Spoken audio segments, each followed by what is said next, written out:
Millionaire paid his wife 10 million each time he cheated, but this time she refused. My beautiful family, why would a woman suddenly stop taking money after years of silence? What was she really doing with all that fortune?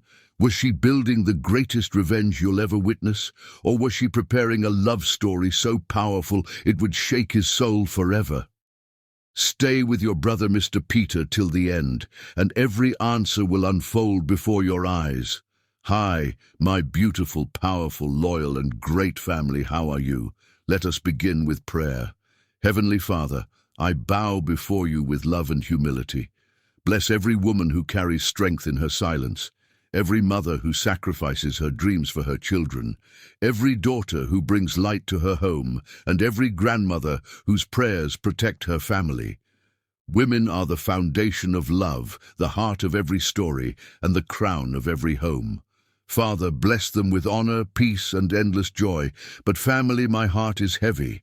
I give my soul to these stories, yet many no longer stay till the end. When you leave halfway, it feels as if my hard work is nothing. Yet still, I do not stop because love does not quit. My love for you and my respect for every woman is stronger than pain, greater than disappointment. I know those coming for the first time may have doubts, but remember, trust is the seed of love, and I have never broken your trust. Every story I give is born from prayer, sacrifice, and deep respect for women and families. If your heart is true, write present. If your love is real, write I am with Mr. Peter. The sound of a pen scratching across paper had become the soundtrack of Rachel Casey's broken heart.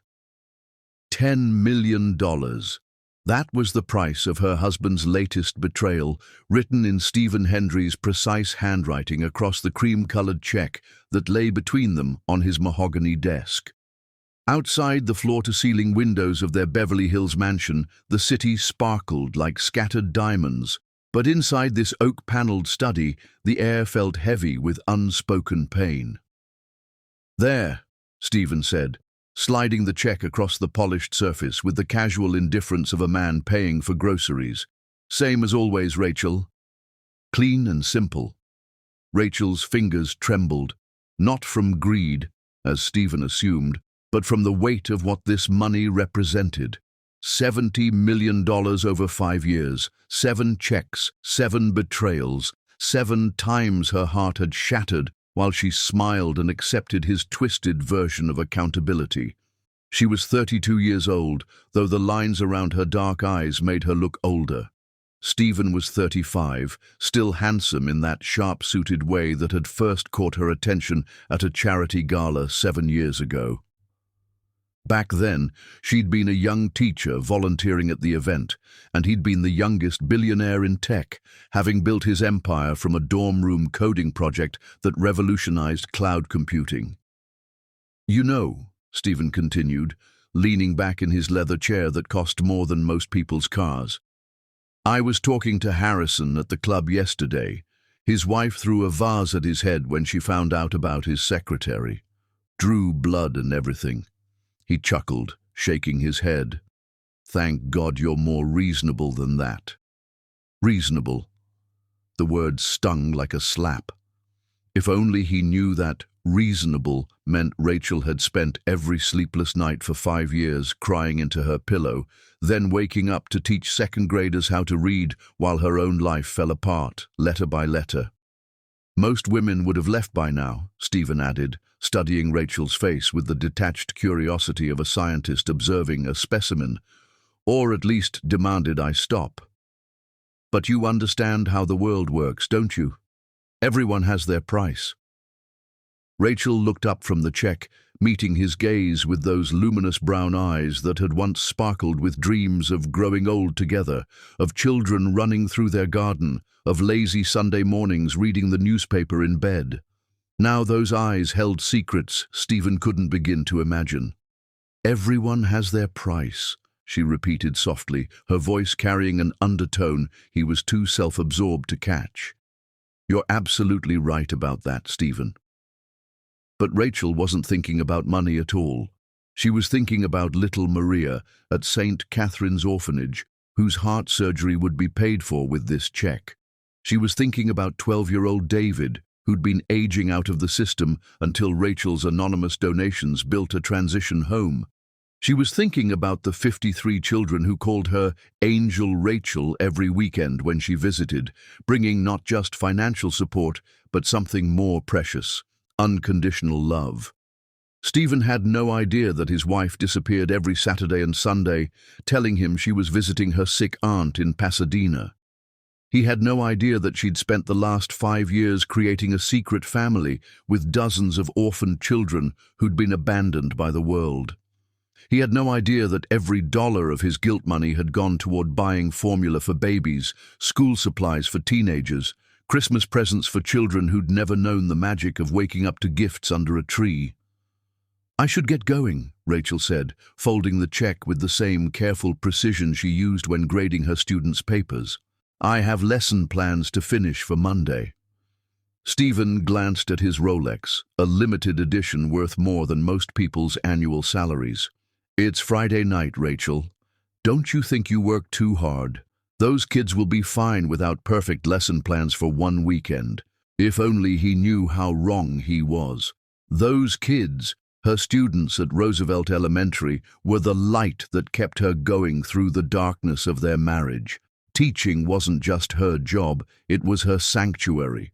Every morning she walked into her classroom and was greeted by 28 bright faces that looked at her like she hung the moon. They had no idea their beloved Miss Casey went home each night to a husband who treated their wedding vows like a business contract with penalty clauses. "Children deserve our very best," Rachel replied, standing gracefully, despite the exhaustion that seemed permanently etched into her bones. At 5'6", she still carried herself with the poise that had made Stephen fall in love with her, though he'd forgotten that somewhere along the way. "I'll be in my studio if you need anything." Her art studio was the one room in their 12,000-square-foot mansion that Stephen never entered. He claimed it smelled too much like paint and turpentine, but the truth was simpler. Rachel's art made him uncomfortable. Her paintings were full of children's faces, bright with hope and innocence, and something about those eyes reminded him of things he'd rather not think about. As Rachel walked toward the door, her phone buzzed. Stephen caught a glimpse of her face as she read the message, and for just a moment, her features transformed. The tired lines around her eyes softened, and a genuine smile, the first he'd seen in months, spread across her face. "Good news?" he asked, more out of habit than genuine interest. "Just a friend," Rachel said quickly, tucking the phone away. But Stephen had seen enough to notice how her whole body seemed to come alive. When was the last time she'd smiled at him like that? When was the last time she'd smiled at him at all? The message had been from Mrs. Patterson, the director of St. Catherine's Orphanage. "Angel Rachel, little Tommy took his first steps today. He was reaching for the teddy bear you brought him.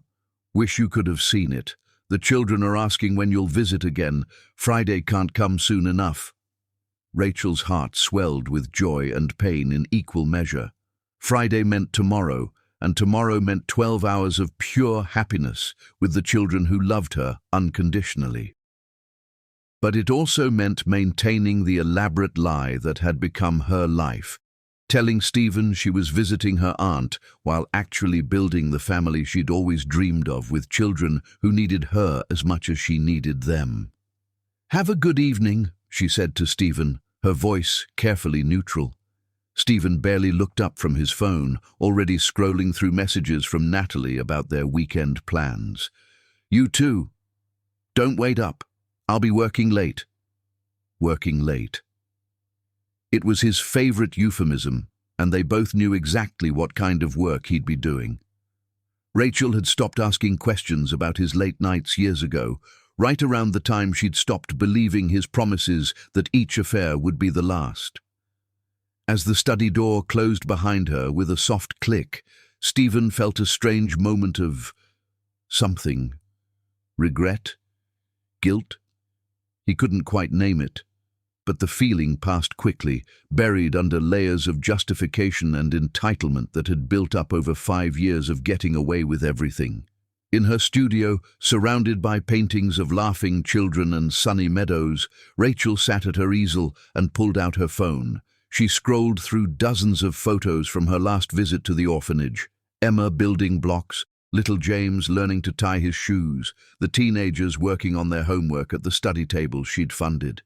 These children had become her everything. They called her Angel Rachel, and in their presence, she felt like she could fly. They didn't know she was married to a billionaire. They didn't know about the checks or the betrayals or the way her heart broke a little more each month. To them, she was simply the lady who showed up every weekend with hugs, stories, and an endless supply of love. Rachel opened her laptop and began typing an email to Mrs. Patterson. "Please prepare the list for this month's needs. I'll have the donation ready by Monday. Also, has the new playground equipment been installed? I can't wait to see the children's faces when they see it." As she typed, tears fell silently onto the keyboard. In 6 hours, she'd be surrounded by 53 children who thought she was an angel. If only they knew she was just a woman whose own husband thought so little of her that he could buy forgiveness with a check. But tomorrow was Friday. Tomorrow, she'd hold babies who giggled when she sang lullabies. Tomorrow, she'd help teenagers with their college applications, telling them they could be anything they dreamed of becoming. Tomorrow, she'd be the mother she'd always wanted to be, even if it was borrowed time with borrowed children. Stephen's voice drifted down the hallway as he talked on the phone, probably making plans with Natalie. Rachel closed her eyes and made a decision that would change everything, though she didn't know it yet. This would be the last check she'd ever accept, the last time she'd let Stephen's money buy her silence. The last Friday she'd lie about visiting her aunt, because even angels have their breaking point, and Rachel Casey had finally found hers. What Rachel doesn't know, Stephen's business partner has been watching Natalie, and what he's discovered will change everything. Chapter 2. The Marriage Foundation and Hidden Secrets.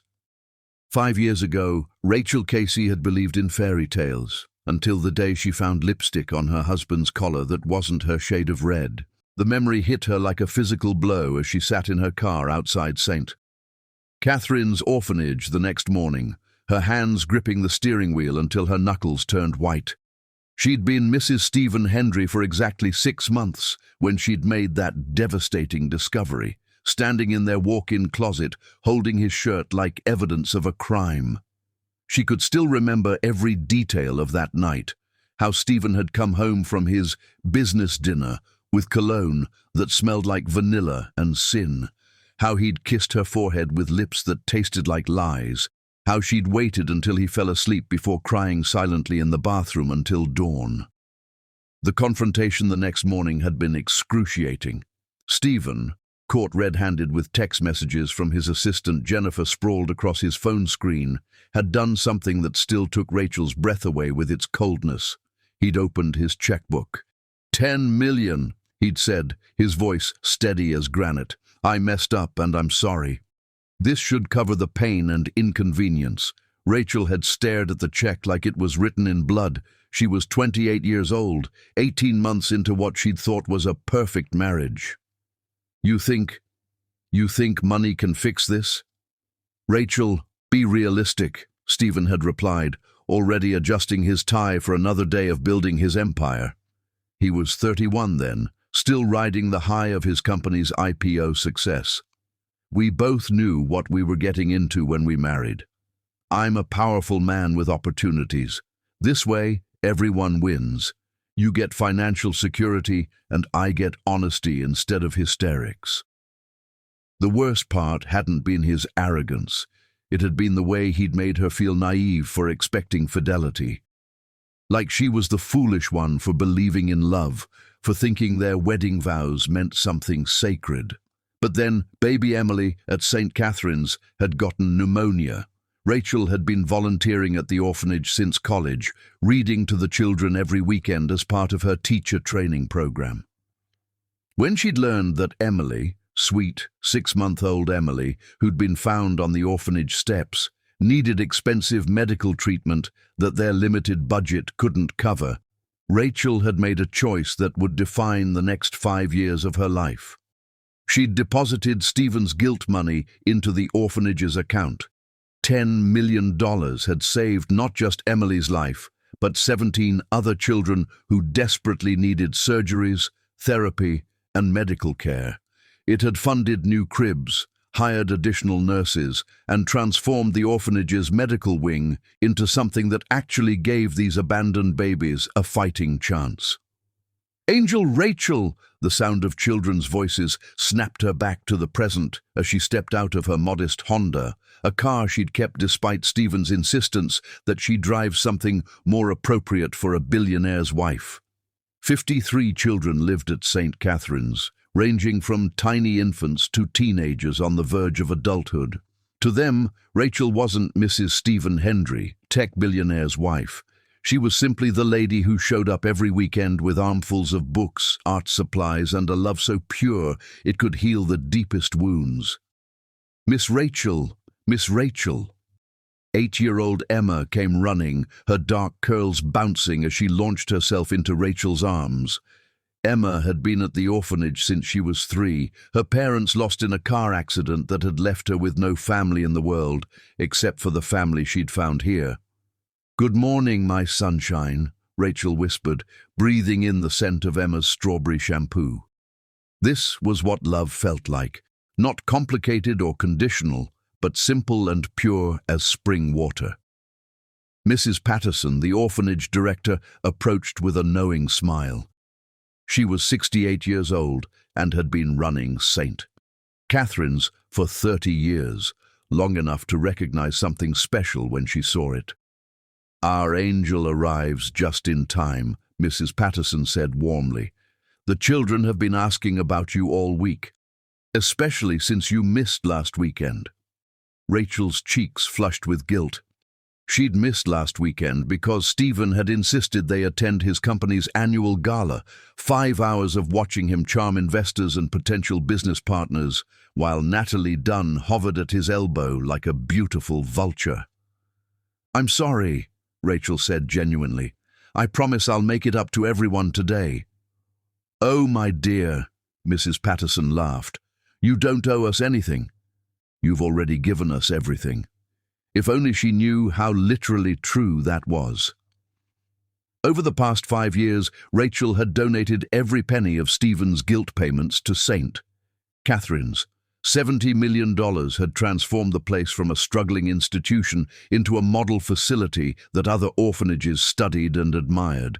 New dormitories with cheerful yellow walls and comfortable beds. A state-of-the-art kitchen that served nutritious meals instead of processed food, a library filled with thousands of books, art rooms, music rooms, computer labs, and a playground that looked like something from a fairy tale. But more than the buildings and equipment, Rachel had given something invaluable: her heart.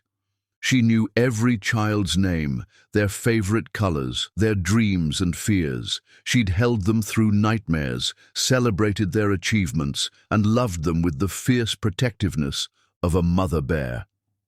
"Miss Rachel, look what I drew." 10-year-old Marcus came racing over, clutching a crayon drawing that showed a woman with long, dark hair surrounded by smiling children. At the top, in shaky letters, he'd written, "My Angel." Rachel's throat tightened with emotion. "It's beautiful, Marcus. Absolutely beautiful." "It's you," he said proudly. "You and all of us. We're a family, right?" "The best family in the world," Rachel whispered, and meant every word. As the morning unfolded, Rachel threw herself into the organized chaos of weekend activities. She helped the toddlers with finger painting, read stories to the middle kids, and worked with the teenagers on their college essay drafts. Each child received her undivided attention, her unlimited patience, her boundless love. At lunch, as she sat surrounded by chattering children sharing their week's adventures, Rachel's phone buzzed with a text from Stephen. "Working late again tonight. Don't wait up. Working late." She knew exactly what that meant, and exactly who he'd be working with. Natalie Dunn, his new marketing consultant, was 25 years old, with platinum blonde hair and ambitions that sparkled as brightly as her diamond earrings. Rachel had met her at the company Christmas party 3 months ago and had seen immediately how Natalie looked at Stephen, like a hunter sizing up prey. But what Rachel didn't know was that Natalie's interest in Stephen went far beyond romance or even money. What she didn't know was that David Kim, Stephen's business partner and closest friend, had been watching Natalie very carefully for weeks. David had noticed things. Natalie asking too many questions about Stephen's private deals. Natalie taking photos of documents when she thought no one was looking. Natalie making phone calls in languages David recognized from his own shadowy past. Conversations that sounded very much like corporate espionage. As Rachel laughed with the children and helped them build elaborate castles from blocks, David was across town in his office, staring at surveillance photos that would change everything. Photos of Natalie meeting with representatives from Quantum Industries, Stephen's biggest competitor. Photos of money changing hands. Photos of USB drives being passed like secret weapons in an invisible war. "Stephen, my friend," David murmured to himself in his empty office, "you have no idea what kind of viper you've brought into your nest." Meanwhile, at St. Catherine's, Rachel was reading bedtime stories to the youngest children, her voice soft and melodic as she brought magical worlds to life. She had no idea that in just a few months, this perfect life she'd built in the shadows would collide with Stephen's world in ways that would test everything she believed about love, forgiveness, and the price of a human soul. As she tucked Emma into bed, the little girl grabbed her hand. "Miss Rachel, will you ever leave us?" Emma asked, her eyes wide with the kind of fear that only abandoned children truly understand. "Never," Rachel whispered, kissing Emma's forehead. "I will never, ever leave you, I promise." It was a promise she meant with every fiber of her being, but promises, as Rachel would soon learn, were sometimes broken by forces beyond anyone's control. Outside in the parking lot, as Rachel walked to her car under the starlit sky, she had no idea that someone was watching her. Someone who'd been hired to follow Stephen's wife and discover what she did with her mysterious weekend disappearances. Someone who worked for Natalie Dunn, and tomorrow that someone would deliver a report that would set in motion the most devastating betrayal of Rachel's life, one that would finally push her beyond her breaking point and force her to choose between the family she'd built and the marriage that was slowly killing her soul. But what Rachel doesn't know is that Natalie has been planning something far more sinister than just stealing her husband, and Stephen's business empire is about to become collateral damage in a war he doesn't even know he's fighting. Chapter 3. The Final Betrayal. The photograph in Rachel's trembling hands showed her husband kissing another woman in the exact spot where he'd proposed to her 7 years ago, Malibu Point. Their sacred place. The cliff overlooking the Pacific, where Stephen had gotten down on one knee with tears in his eyes, promising her forever with a voice that shook with emotion. Rachel had been 25 then, a young teacher fresh out of graduate school. Stephen had been 28, already a tech prodigy, whose company was about to go public. Now that sacred ground was defiled, tainted by Stephen's arms wrapped around Natalie Dunn's waist as they posed for what looked like an engagement photo. The image had been delivered to Rachel's classroom that Friday afternoon by a messenger who'd simply said, "Someone thought you should know." Rachel's students had been dismissed an hour ago, their cheerful voices echoing down the hallway as they headed home for the weekend. She sat alone at her desk, surrounded by colorful alphabet charts and inspirational posters, staring at the photo that had just shattered what remained of her heart. This wasn't just another affair, this was desecration. Her phone buzzed with a text from Stephen. "Taking a client to dinner tonight. Business opportunity. Will be very late. Client." Rachel almost laughed, but the sound that came out was more like a sob. She'd stopped believing his lies years ago, but this level of disrespect was breathtaking even for him. He wasn't even trying to be creative with his excuses anymore. Another text appeared, this one from an unknown number.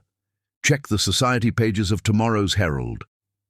Your husband has something to celebrate. Rachel's blood turned to ice. With shaking fingers, she Googled the Los Angeles Herald's online preview of their weekend society section. There, in the Spotted Around Town column, was a photo that made her stomach drop to the floor. Tech mogul Stephen Hendry was seen at Jeffrey's Malibu with marketing consultant Natalie Dunn, sparking rumors of a major business partnership. The pair seemed quite cozy as they discussed what sources say could be a revolutionary new venture. Could this be the beginning of something big? But it wasn't the article that destroyed her. It was the accompanying photo.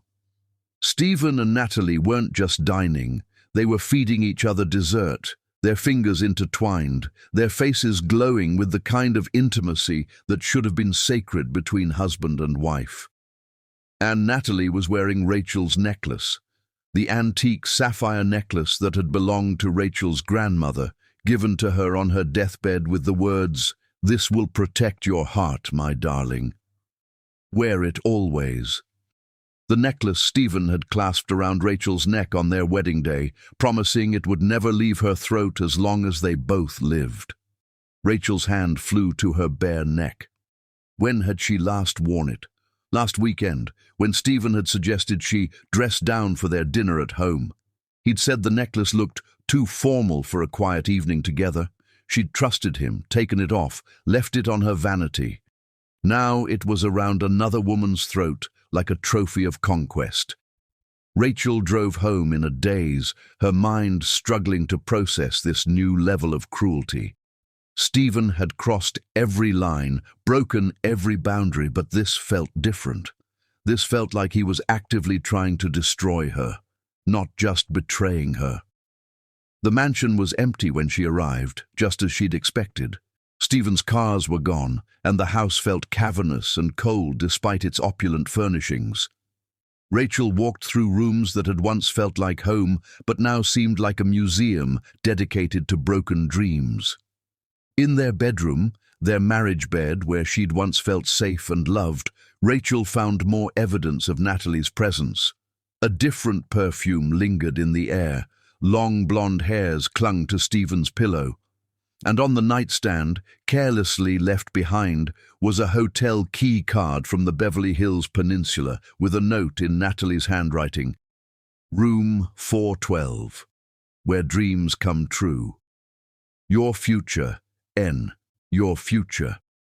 Rachel sank onto the bed that had become a crime scene, the hotel key card cutting into her palm as she gripped it. 5 years of pain, humiliation, and betrayal crashed over her like a tsunami.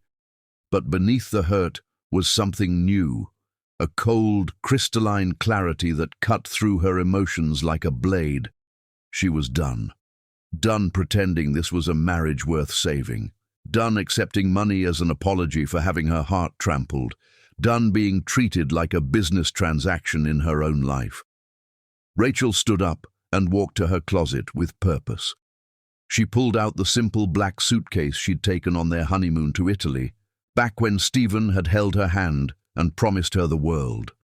Now she filled it with only the essentials, clothes that reminded her of who she'd been before Stephen, photos of her students and the orphanage children, and the few pieces of jewelry that had belonged to her family.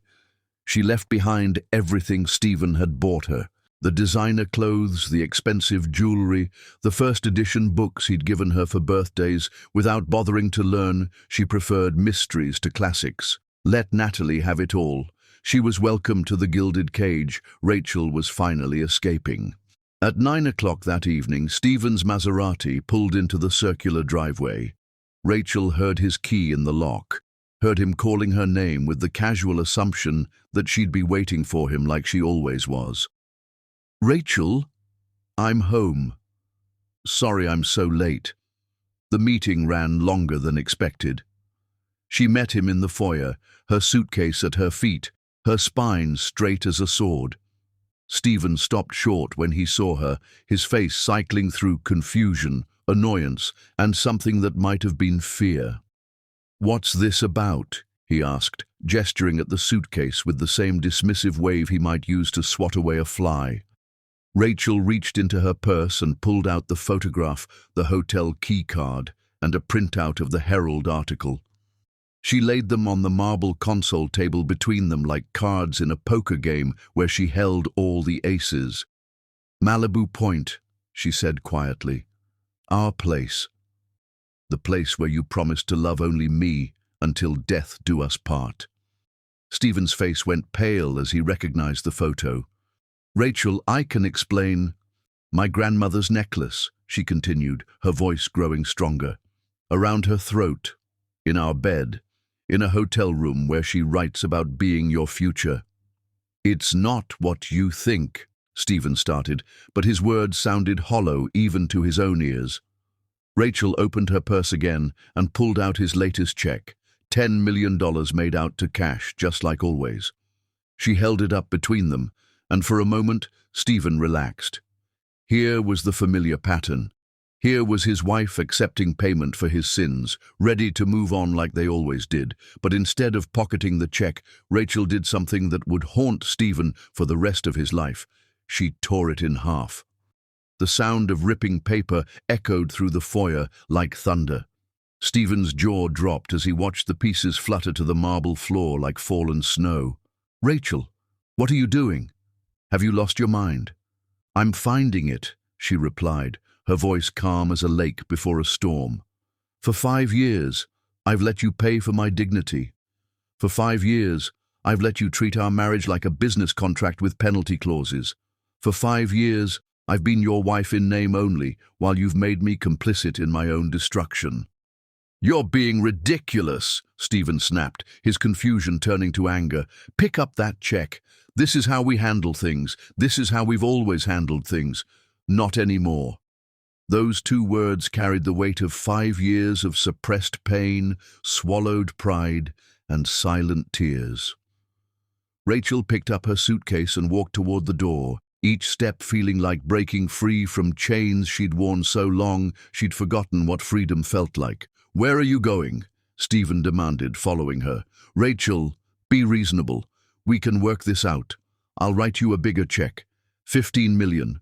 20 exclamation mark. Rachel paused at the threshold of the home she'd thought would shelter their dreams forever. When she turned back to look at Stephen, her eyes held a finality that made his blood run cold. "Don't call me again," she said, her voice soft but absolute. "Don't meet me again." The door closed behind her with a gentle click that somehow sounded louder than any slam. Stephen stood alone in his marble foyer, surrounded by luxury that suddenly felt as cold as a tomb. Within minutes, he was dialing Natalie's number, his pride wounded and his ego demanding validation. "She finally showed her true colors," he told Natalie when she answered. "Greedy and unreasonable. Good riddance." But as Stephen drove toward Natalie's apartment, he couldn't shake the memory of Rachel's eyes.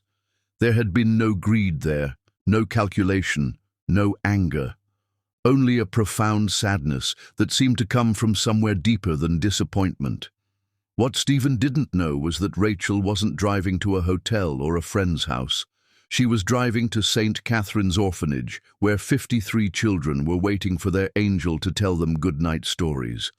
Where love existed without conditions, without contracts, without the poison of betrayal. And what Stephen definitely didn't know was that his business partner David Kim had just received a phone call that would change everything. A call from someone who'd been investigating Natalie Dunn for months. Someone who'd discovered secrets that would make Stephen's Marshall problems look like a minor inconvenience. The real game was just beginning, and Stephen Hendry had no idea he was already losing. Chapter 4. Pride and Mistress. Stephen Hendry had always believed that replacing one woman with another was as simple as changing clothes, until he discovered that some women left stains that never washed out. Natalie Dunn's penthouse apartment in Century City was a monument to expensive taste and hollow beauty. Floor-to-ceiling windows offered a commanding view of Los Angeles, while designer furniture in stark whites and silvers created an atmosphere that sparkled like diamonds but felt cold as winter. Stephen had moved in 3 days after Rachel's dramatic exit, bringing nothing but wounded pride and a desperate need to prove he didn't need his wife. "Darling, you're brooding again," Natalie purred, gliding across the marble floor in a silk robe that probably cost more than most people's monthly rent. At 25, she possessed the kind of calculated beauty that stopped traffic and broke marriages. Platinum blonde hair that caught light like spun gold, emerald eyes that seemed to catalogue every expensive thing in a room, and a smile that promised everything while meaning nothing. Stephen stood at the windows, watching the city lights blur through his reflection. 3 days, and he still couldn't shake the image of Rachel tearing up his check. In 5 years of marriage, she'd never raised her voice, never thrown anything, never even slammed a door. Her quiet dignity had been as constant as sunrise, until it wasn't. "She'll be back," Stephen said, trying to convince himself more than Natalie. "Once she realizes what she's giving up, once reality hits her, she'll come crawling back." Natalie's laugh was like crystal breaking, beautiful and sharp. "Oh, sweetheart, you really think it's about the money, don't you?" Stephen turned, irritated by her tone. "Of course it's about money." "She stayed for 5 years, took every check I wrote. What else could it be?" "Maybe she had her reasons," Natalie said, settling onto the white leather sofa with feline grace. "Reasons that had nothing to do with wanting your fortune and everything to do with something else." The way she said it made Stephen's skin crawl, but his pride was too wounded to examine the feeling closely. Instead, he poured himself 3 fingers of scotch and tried to forget the way Rachel had looked at him in those final moments, not with anger or hatred, but with something far worse, disappointment. "Forget about her," Natalie continued, rising and moving toward Stephen with practiced seduction. "You deserve someone who appreciates what you can offer, someone sophisticated enough to play in your world." She pressed against him, her expensive perfume filling his senses with vanilla and promises that felt as artificial as everything else in her sterile apartment. But even as Stephen kissed her, even as he tried to lose himself in her perfect body and perfect face, he couldn't escape the memory of Rachel's gentle touch, the way she used to trace patterns on his chest while they talked about dreams that now seemed foolish and naive. Over the next 2 weeks, Stephen threw himself into life with Natalie with desperate intensity. He bought her jewelry that sparkled like captured starlight, took her to restaurants where reservations required social connections he'd spent years building, and paraded her at industry events where photographers captured their every move for society pages. Natalie was everything Rachel wasn't: flashy, demanding, openly ambitious about the lifestyle she wanted. She wore designer clothes like armor and treated every social gathering like a stage where she was the star. Where Rachel had been content with quiet evenings reading or painting, Natalie craved constant entertainment, constant admiration, constant proof of Stephen's devotion measured in dollars and public displays. "The Henderson acquisition is worth $200 million, Stephen told her over dinner at Spargo, desperate for her approval and attention. "Biggest deal in my company's history." Natalie's eyes lit up with the kind of interest she usually reserved for jewelry store windows. "How wonderful! You're so brilliant, Stephen. Tell me everything. I love hearing about successful, powerful men at work." Stephen basked in her attention, but something nagged at him. Rachel had never asked about his business deals, but when he'd shared his excitement about successes or his frustration with setbacks, she'd listened with genuine care. She'd asked thoughtful questions, offered encouragement, and celebrated his victories as if they were her own. Natalie's interest felt different, hungrier, more calculating, like she was cataloguing information for future use. You know what I love about you, Natalie said one evening as they returned from another expensive dinner, her hands already working on his shirt buttons. You're not afraid to take what you want. You don't apologize for being successful, for having needs. Unlike some people who pretend money doesn't matter. You mean Rachel, Stephen said, his jaw tightening at the mention of his estranged wife.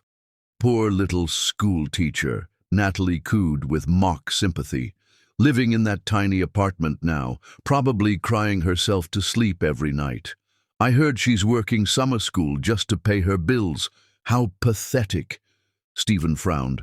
How do you know where she's living? Natalie's smile was sharp as broken glass. Los Angeles is a small town, darling. Word gets around, especially about the wives that powerful men cast aside. People love to gossip about fallen queens.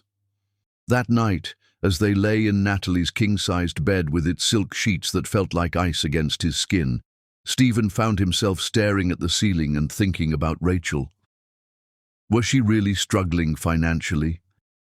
The thought bothered him more than he wanted to admit. Whatever their problems, he'd never wanted her to suffer. You're thinking about her again, Natalie said, her voice cutting through the darkness like a blade dipped in honey. No, I'm not, Stephen lied. You are, and it's pathetic, Natalie continued, rolling over to face him. Her beautiful face looked cruel in the moonlight streaming through the windows. A woman who obviously never appreciated what she had, and you're still moon-eyed over her like some lovesick teenager. I'm not. You are.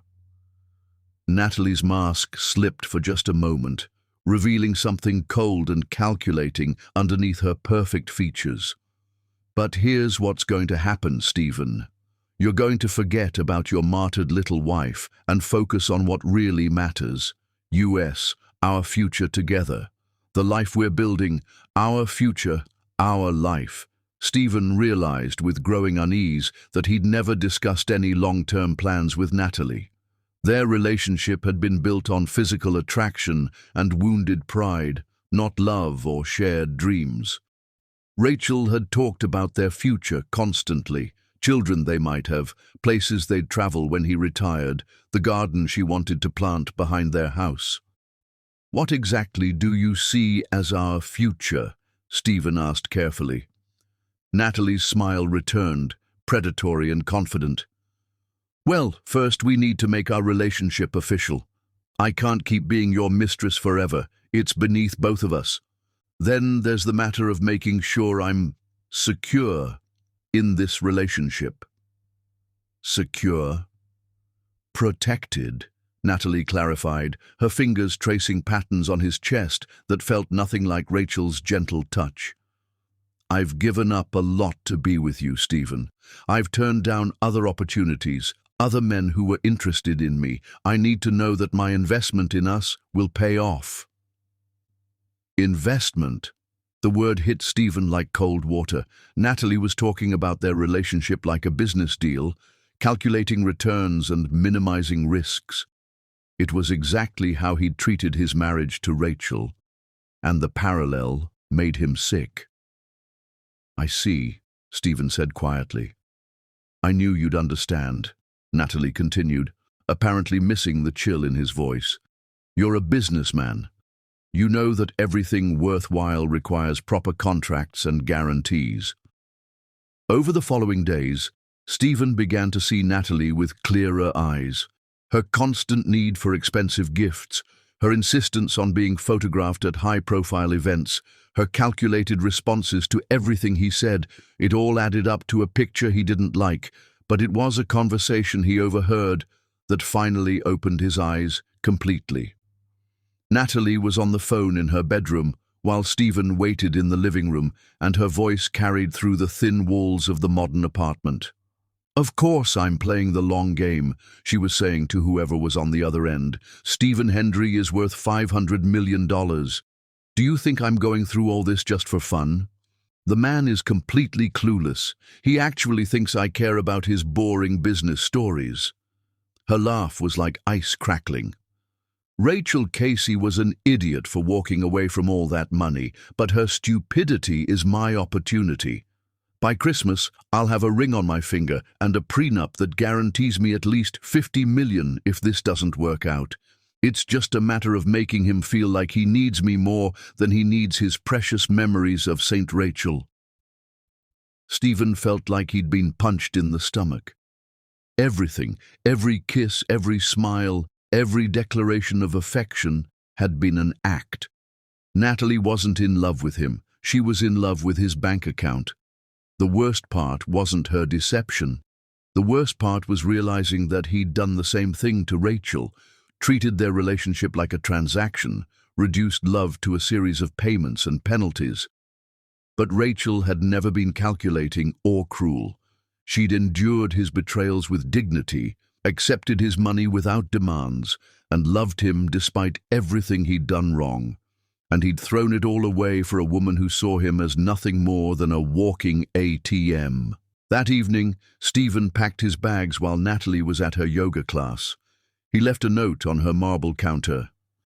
"Don't call me again. Don't meet me again. Find another fool to fund your lifestyle."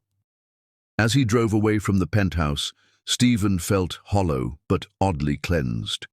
He'd traded his angel wife for a beautiful devil, and the devil had shown him exactly what he'd become, a man who thought everything could be bought and sold, including love. But as he pulled into the driveway of his empty mansion, Stephen had no idea that his real journey was just beginning. Because somewhere across town, Rachel was reading bedtime stories to children who loved her unconditionally, and soon he would discover that the woman he'd lost was worth more than all his money combined. Little did Stephen know that tomorrow would bring a phone call that would shatter everything he thought he knew about the woman who'd shared his bed for 5 years, and force him to confront the devastating truth about where his guilt money had really gone. Chapter 5. The Trap Tightens. Stephen Hendry returned to his empty mansion like a man walking back from his own funeral, alive but fundamentally changed by what he'd buried. The silence hit him first. After weeks of Natalie's constant chatter, demands, and calculated laughter, the quiet of his Beverly Hills home felt profound as a cathedral. Stephen stood in the marble foyer where Rachel had said her final words to him, and for the first time in months, he could think clearly. The house felt different without Rachel's presence, but it felt different without Natalie's intrusion too. Where Rachel's absence created a gentle melancholy, like a song played in a minor key, Natalie's departure left only relief and a growing sense of shame at how easily he'd been manipulated. Stephen walked through rooms that had once been filled with Rachel's laughter, her quiet humming as she graded papers at the kitchen table, her soft footsteps on the hardwood floors as she moved through their life together. Now those same rooms echoed with memories of what he'd thrown away for a woman who'd seen him as nothing more than a bank account with good looks. His phone had been buzzing incessantly since he'd left Natalie's apartment. 17 missed calls, 12 voicemails, and dozens of text messages that grew increasingly desperate and then increasingly angry as she realized he wasn't coming back. "Stephen, darling, where are you? I came home and found your note. Surely you don't mean it. This is ridiculous. Call me back right now. We need to talk about this like adults. You're making a huge mistake. I love you, Stephen. Don't throw away what we have. Fine. Run back to your pathetic memories of that frigid wife of yours. See how well that works out for you." Stephen deleted the messages without reading them all. Natalie's true colors were showing now that her meal ticket had walked away, and every word confirmed that his decision was right. But being right didn't fill the emptiness inside him. He poured himself a scotch and wandered into Rachel's art studio, a room he'd avoided since she'd left 3 weeks ago. The space still smelled faintly of her lavender perfume, and the paint she'd used to create worlds of joy he'd never bothered to understand. Her paintings lined the walls like windows into a soul he'd never taken time to explore. Children laughing in sunlit gardens, families holding hands beneath starry skies, scenes of pure happiness and love that seemed to glow with their own inner light. How had he lived with this woman for 5 years and never really seen her? Stephen's phone rang, startling him from his brooding. For a moment, his heart leaped with the impossible hope that it might be Rachel calling. Instead, the caller ID showed David Kim, his business partner and oldest friend. "You left Natalie," David said without preamble when Stephen answered. It wasn't a question. "How did you—" "Never mind, yes, I left her. It was a mistake from the beginning." "Good," David said with obvious relief. "I've been worried about you, Stephen. That woman was poison, and everyone could see it except you. Why didn't you say something?" David's laugh was rueful. "Would you have listened? You were so determined to prove you didn't need Rachel, so convinced that trading up was the answer to your problems. Sometimes people have to learn lessons the hard way." Stephen sank into Rachel's desk chair, surrounded by evidence of the woman he'd failed to appreciate. "I think I'm learning, but it might be too late." "It's never too late if you're finally ready to see the truth," David said gently. "Speaking of which, there's something I need to tell you." "About Rachel." Stephen's grip tightened on the phone. "What about her?" "I've been keeping an eye on her situation, making sure she's safe, that she's okay financially. I know you never asked me to, but I felt responsible somehow." "Responsible for what?" Stephen asked, though part of him dreaded the answer. "For not trying harder to make you see what you had," David said quietly. "For watching you destroy the best thing in your life and not doing enough to stop you." Stephen closed his eyes, guilt washing over him like a tide.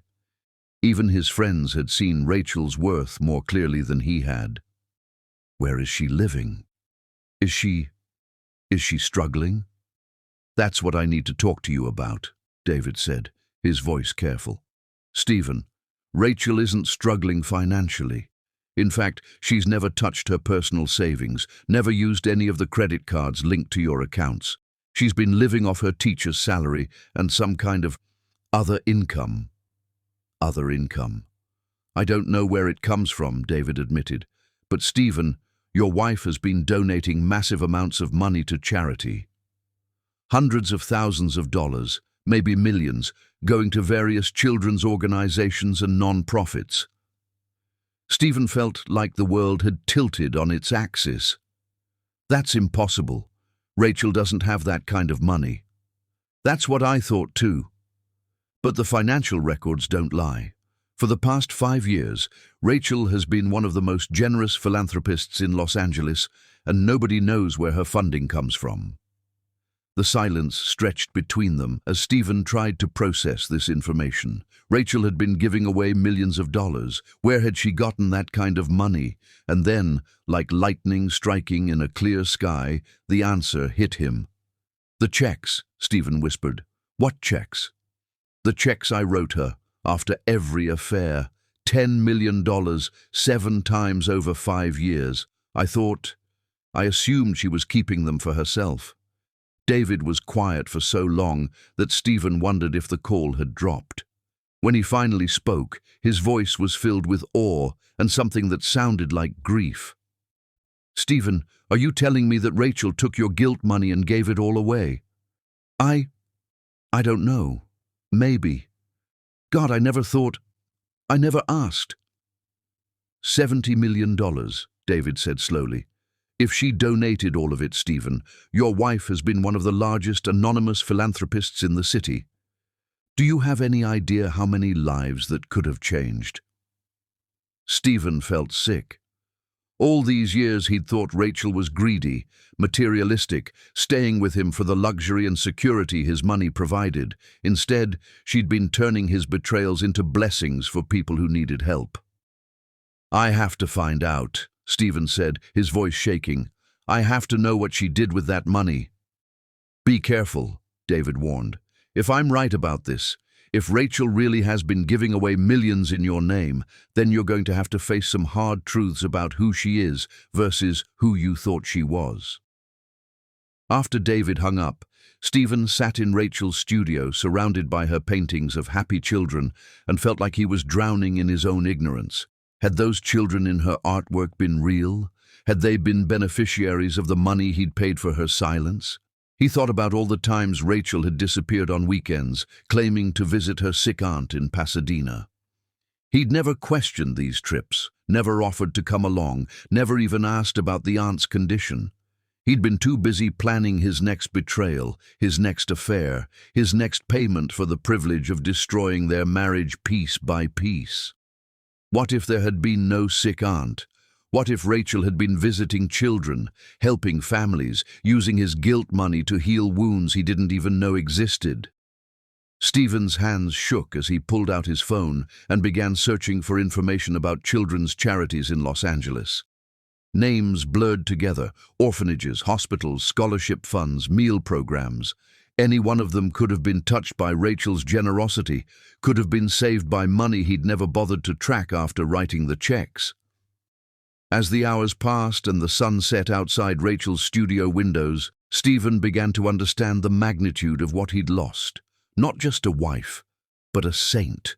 Not just a woman, but someone who'd figured out how to transform pain into purpose, betrayal into blessing.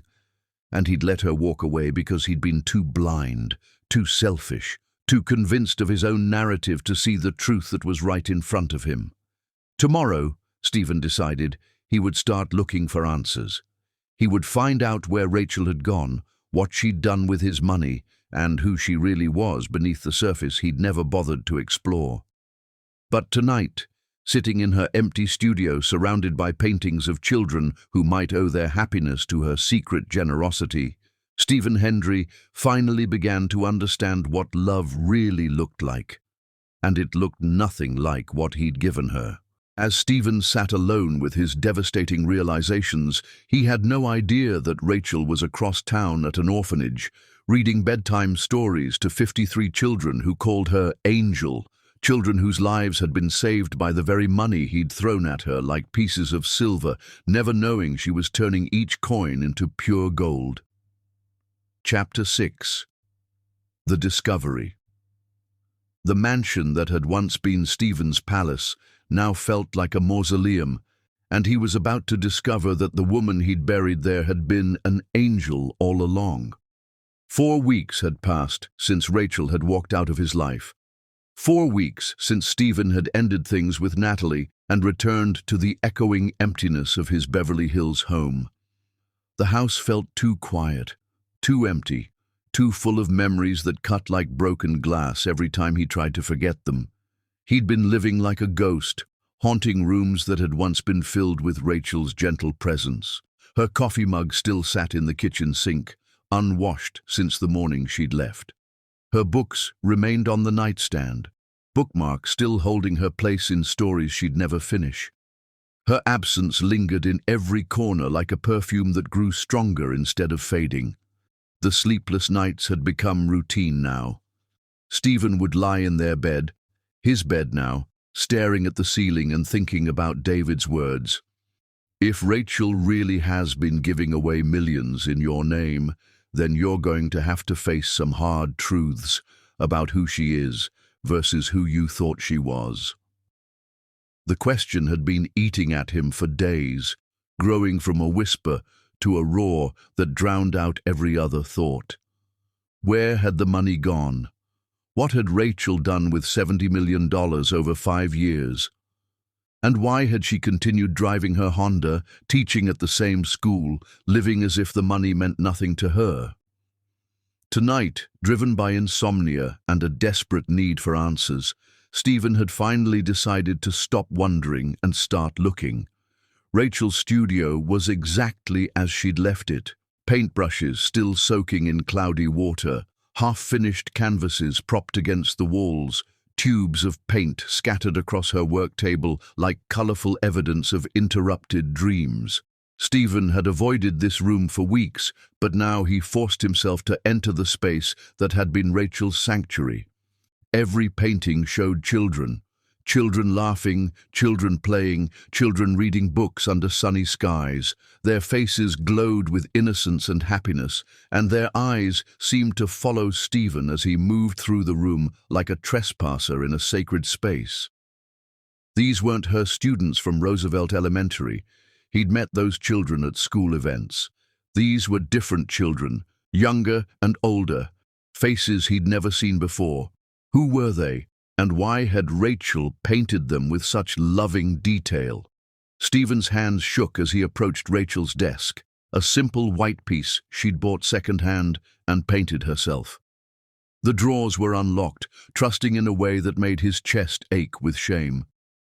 Rachel had never hidden anything from him because she'd never had anything to hide. Or so he'd thought. The first drawer contained ordinary things: pens, art supplies, teaching materials. But in the second drawer, Stephen found a manila folder that made his breath catch in his throat. Inside were dozens of photographs, all featuring Rachel with children Stephen had never seen before. But these weren't casual snapshots. They were professional quality pictures, taken in a place that looked like a bright, cheerful facility with yellow walls and colorful murals. In every photo, Rachel glowed with a happiness Stephen had never seen on her face during their marriage. She was reading to toddlers, helping teenagers with homework, pushing little ones on swings, holding babies with the tenderness of a Madonna. The children looked at her with pure adoration, their faces shining with love that needed no payment, no conditions, no complicated contracts. At the bottom of the folder was a business card that made Stephen's legs give out. Saint. Catherine's orphanage, where every child finds family. An orphanage. Rachel had been visiting an orphanage every weekend for 5 years, telling him she was caring for a sick aunt who'd never existed. With trembling hands, Stephen reached for the third drawer. Inside, he found a leather-bound journal with Rachel's name embossed in gold on the cover. Stephen had given it to her for their first anniversary, back when he'd still cared about thoughtful gifts and romantic gestures. He'd assumed she'd never used it. Rachel had never seemed like the diary-keeping type. He opened to the first entry, dated exactly 5 years ago. Stephen gave me a journal today. He said I should write down my thoughts, my dreams, the things that make me happy. I don't think he realizes that lately, the only things that make me truly happy are my students and my weekend visits to St. Catherine's. The children there have such beautiful souls. They love so freely, so completely, despite everything they've lost. Today, little Emma hugged me and said, "I smell like sunshine. I want to be someone's sunshine. I want to matter in a way that has nothing to do with money or status or being the right kind of wife." Stephen's throat tightened as he flipped through pages of entries that revealed a woman he'd never really known. Rachel had written about her students with the devotion of someone who saw teaching as a calling, not just a job. She'd written about the orphanage children with a tenderness that made Stephen's eyes burn with unshed tears. But it was an entry from 3.5 years ago that shattered his world completely. Stephen had another affair today. Jennifer from accounting. He gave me a check for $10 million, like my pain has a price tag. I wanted to throw it back at him, to scream that I'm not for sale, that our marriage isn't a business transaction. But then I thought about baby Michael at St. Catherine's, who needs heart surgery, and little Sophia, who's been waiting months for someone to sponsor her adoption paperwork, and the teenagers who dream of college but have no money for applications. Stephen's guilt money can become their hope. His betrayals can become their blessings. Maybe there's purpose in my suffering after all. The journal fell from Stephen's trembling hands. Every entry revealed the same devastating truth. Every penny of his guilt payments had gone to the orphanage. $70 million over 5 years, transformed from tokens of his shame into lifelines for children who had nothing. Emma asked me today why I sometimes look sad when I think no one is watching. I told her that angels cry sometimes too, but only because they love so much it hurts. She hugged me and said she'd protect me from whatever made me sad. A 7-year-old orphan wanting to protect me. I don't deserve these children's love, but I need it more than air. Stephen bought me diamond earrings today. His idea of an apology for missing our anniversary dinner. They cost more than most people make in a year. I smiled and thanked him, then sold them quietly and used the money to buy new playground equipment for St. Catherine's. Watching 50 children discover joy on swings and slides is worth more than any jewelry could ever be. I dream sometimes about what it would be like if Stephen knew about the children. Would he understand? Would he want to meet them, to see how his money, our pain, has been transformed into pure love? Or would he be angry that I turned his payments into charity instead of keeping them for myself? I'll never know, because I can never tell him. The children's safety and happiness matter more than my own heart. Page after page, year after year, the journal revealed a woman who'd taken Stephen's cruelest betrayals and alchemized them into gold, not for herself, but for children who'd been abandoned by everyone else in the world. The final entry was dated 1 week ago. Stephen's 8th betrayal feels different somehow, crueler. He took Natalie to Malibu Point, our sacred place, and gave her my grandmother's necklace. I think this is God's way of telling me I've suffered enough, given enough, endured enough. I've saved 53 children with Stephen's guilt money, given them hope and love and futures they never would have had otherwise. But I can't save myself if I stay. Tonight, I pray for the strength to finally choose my own happiness over their financial security. I pray the children will understand. I pray Stephen will realize what he's lost before it's too late. But mostly, I pray for the courage to finally say no to a man who thinks love can be bought and paid for like any other commodity. Stephen collapsed into Rachel's desk chair, his vision blurred by tears he hadn't shed since childhood. 53 children. 53 lives, saved with money he'd thrown at his wife like she was a prostitute accepting payment for services rendered.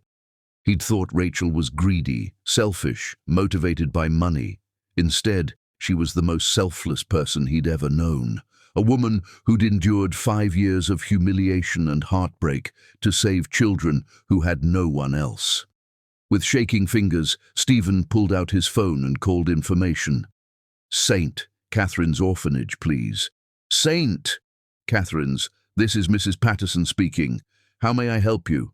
I'm looking for Rachel Casey, Stephen said, his voice hoarse with emotion. I'm her husband. The silence on the other end of the line was deafening. When Mrs. Patterson finally spoke, her voice was ice cold. Mr. Hendry, I presume? Yes. Is Rachel there? I need to speak with her. It's urgent. Rachel is here, Mrs. Patterson said carefully. She took a leave of absence from Roosevelt Elementary to volunteer here full-time. She's been living in our volunteer quarters, working with our children, finding peace in service to others. Please, Stephen begged, his pride crumbling like sand. Just tell her I found the journal. Tell her I know about the donations. Tell her I know what she did with the money. Another long silence. Then, Mr. Hendry, are you telling me that you gave your wife $70 million over 5 years and you never once wondered where it went? The question hit him like a physical blow. I thought she kept it. For herself. Mrs. Patterson's laugh was bitter as winter wind. Your wife, Mr. Hendry, is the most generous soul I've ever encountered. She's fed hungry children, provided medical care for sick babies, sent dozens of our kids to college, and given unconditional love to 53 little ones who'd been abandoned by the world. She's our guardian angel, and she's been breaking her own heart to save theirs. Can I see her? Can I talk to her? No, Mrs. Patterson said firmly. Rachel has asked that we not allow you on the property. She's building a new life here, Mr. Henry, one where she's valued for her heart instead of her willingness to accept payment for pain. She's found her true family, children who love her unconditionally, who see her for the angel she truly is. Please, Stephen whispered. I know I don't deserve her forgiveness, but I need her to know that I understand now. I need her to know that I see who she really is. Mr. Henry, Mrs. Patterson said, her voice softening slightly. Rachel spent 5 years trying to show you who she was. You weren't looking then. What makes you think you're capable of seeing her clearly now? The line went dead, leaving Stephen alone with the devastating truth of what he'd lost. Not just a wife, not just a marriage. He'd lost a saint who'd turned his sins into miracles, a woman who'd loved him so much she'd endured years of betrayal to save children he'd never even known existed. And now, surrounded by paintings of the children she'd rescued with his guilt money, Stephen Henry finally understood what love really looked like. It looked like Rachel, giving away fortunes to save the innocent. It looked like sacrifice, selflessness, and a heart so pure it could transform poison into medicine. And it looked nothing like what he'd given her in return. But Stephen had no idea that across town, Rachel was tucking 53 children into bed, each one calling her Mama Angel, and that tomorrow one of those children would ask a question that would change everything he thought he knew about love, redemption, and whether some mistakes could ever truly be forgiven.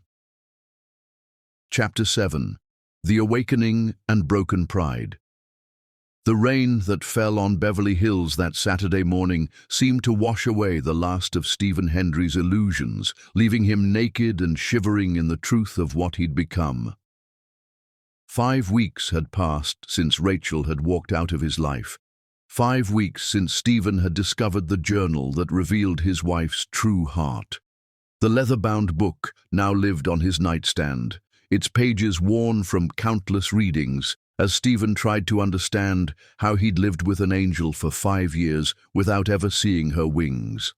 The empty mansion felt different now, not just quiet, but sacred, like a cathedral where miracles had once happened and he'd been too blind to notice. Every room held new meaning as Stephen reread Rachel's journal entries and began to see their life together through her eyes. The kitchen, where she'd graded papers late into the night because she cared about every child's success. The living room, where she'd sat quietly while he talked about his business deals, offering gentle encouragement he'd mistaken for disinterest. The bedroom, where she'd held him after his nightmares about losing his company, never knowing that her own dreams were dying a little more each day. She was saving the world, Stephen whispered to his reflection in the bathroom mirror, and I was destroying ours. His phone buzzed with another call from his office.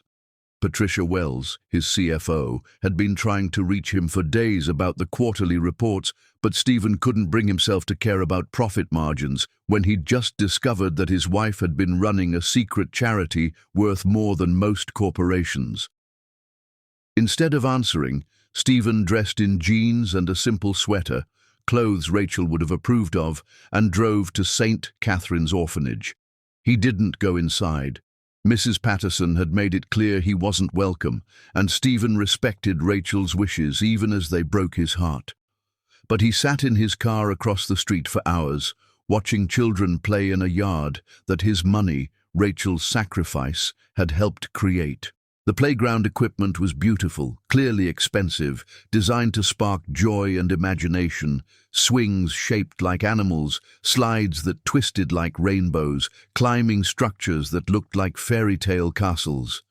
Stephen watched 53 children laugh and play, their voices carrying across the morning air like music from heaven.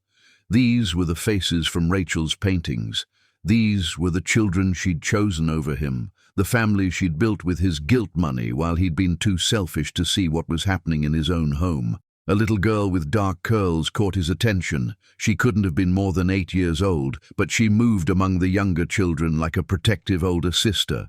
helping toddlers onto swings and mediating disputes with the wisdom of someone much older. Stephen watched her for nearly an hour, fascinated by her natural leadership and gentle spirit. This had to be Emma. Rachel's journal had mentioned her dozens of times, always with special tenderness. Emma, who'd been abandoned at 3 years old. Emma, who called Rachel Angel and worried about her sadness. Emma, who'd wanted to protect the woman who'd been protecting all of them. As if she could feel his gaze, the little girl looked across the street, directly at Stephen's car. For a moment, their eyes met through the windshield, and Stephen felt like she could see straight through to his guilty soul. Then she smiled, not at him, but at someone behind him, and waved enthusiastically. Stephen turned to see what had captured her attention and felt his heart stop. Rachel was walking up the sidewalk toward the orphanage, her arms full of books and art supplies, her face glowing with the happiness Stephen had never been able to give her. She looked younger somehow, lighter, as if leaving him had lifted a weight she'd carried for years. She was beautiful in a way that had nothing to do with makeup or expensive clothes. This was the beauty of purpose, of love freely given and joyfully received. This was the woman Stephen had married, the woman he'd slowly crushed under the weight of his betrayals until she'd finally found the strength to fly away. "Angel Rachel!" the children shouted, abandoning their games to run to her. She knelt on the sidewalk, not caring about her simple dress, and opened her arms to embrace as many of them as she could hold. Stephen watched through tears as Rachel was surrounded by 53 children who loved her unconditionally. They fought gently for her attention, showing her drawings and sharing stories about their week, basking in the warmth of her smile like flowers turning toward the sun. This was what love looked like, not transactions or contracts or guilt payments, but this pure joy, this mutual adoration, this family built on choice rather than obligation. Rachel stood and began walking toward the orphanage entrance, still surrounded by chattering children. For just a moment, she glanced across the street and saw Stephen's car. Their eyes met for the first time in 5 weeks, and Stephen felt his heart shatter all over again. There was no anger in her gaze, no hatred or bitterness. There was only a profound sadness, the same expression she'd worn the night she'd left him. She looked at him the way someone might look at a beautiful vase that had been irreparably broken, with grief for what had been lost, but acceptance that some things couldn't be fixed. Then she turned away and disappeared into the building with her children, leaving Stephen alone in his car with his regrets. That evening, Stephen sat in his study and did something he hadn't done since college. He wrote a letter by hand. "Dear Rachel, I know you don't want to see me or speak to me, and I understand why. I know Mrs. Patterson won't let me on the property, and I respect that decision. But I need you to know that I found your journal, your photos, the truth about where my money really went. For 5 years, I thought you were taking my guilt payments because you were greedy, because you cared more about money than our marriage. I was wrong about everything. You weren't taking my money. You were transforming it.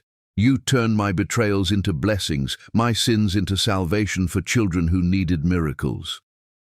I watched you today with the children. I saw how they love you, how you light up in their presence in a way you never did with me. I understand now that I didn't lose you to another man, or to pride, or to stubbornness. I lost you to love, real love, the kind that gives everything and asks for nothing in return. I don't deserve your forgiveness. I don't deserve a second chance. I don't even deserve to know the details of the beautiful work you've been doing while I was destroying our marriage one affair at a time. But I need you to know that I see you now. I see your heart, your sacrifice, your incredible capacity for turning pain into purpose. You are the best person I've ever known, Rachel. You are everything I should have been, and everything I failed to become. Those children are lucky to have you, and I was the luckiest man in the world until I threw it all away. I'm not asking you to come back. I'm not asking you to forgive me. I'm just asking you to know that someone finally sees the angel you've always been. With all my love and deepest regret, Stephen. He sealed the letter in an envelope and addressed it to Rachel at St. Catherine's Orphanage. Then he sat in his empty house and began the hardest work of his life, learning to live with the knowledge of what he'd lost and what he'd never deserved in the first place. Outside, the rain continued to fall, washing the city clean and carrying away the remnants of the man Stephen Hendry used to be. In his place sat someone smaller, humbler, broken by the truth but somehow more real than he'd ever been before. Tomorrow, he would find a way to help the orphanage without intruding on Rachel's new life. Tomorrow, he would figure out how to honor the incredible work she'd done with his money without expecting anything in return. Tomorrow, he would begin the long journey of becoming the man Rachel had once believed he could be, not for her, because he knew she was lost to him forever, but for the 53 children who called her Angel and deserved a world filled with people who understood what real love looked like. But tonight, Stephen Hendry sat alone with his regrets and his letter, finally understanding that the greatest love story of his life had been happening right under his nose, and he'd been too blind to see it until it was gone. Across town, Rachel was reading Stephen's letter by the light of her small bedside lamp, tears streaming down her face as she realized that sometimes the deepest pain comes not from being abandoned, but from finally being truly seen. Just a little too late. Chapter 8. The First Crack in His Heart. 6 weeks after losing his wife, Stephen Hendry stood at the gates of paradise and discovered that redemption sometimes comes through the eyes of a child. The letter had been delivered to St. Catherine's Orphanage on a Tuesday morning, carried by a courier who'd been instructed to wait for no response. Stephen had spent 3 sleepless nights crafting those words, pouring his heart onto paper in a way he'd never done during 5 years of marriage. He hadn't expected an answer. Rachel had made her position clear through Mrs. Patterson's icy rejections. But Thursday afternoon his phone had rung. Mr. Hendry. The voice was elderly, measured but no longer hostile. This is Mrs. Patterson from St. Catherine's. Stephen's hand had trembled as he'd gripped the phone. Yes?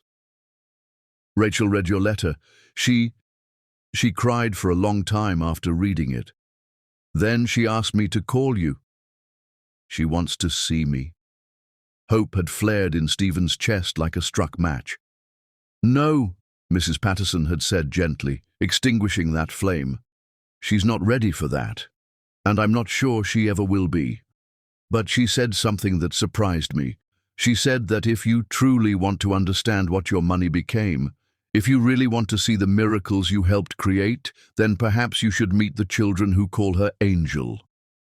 Which was how Stephen found himself on Saturday morning, standing outside St.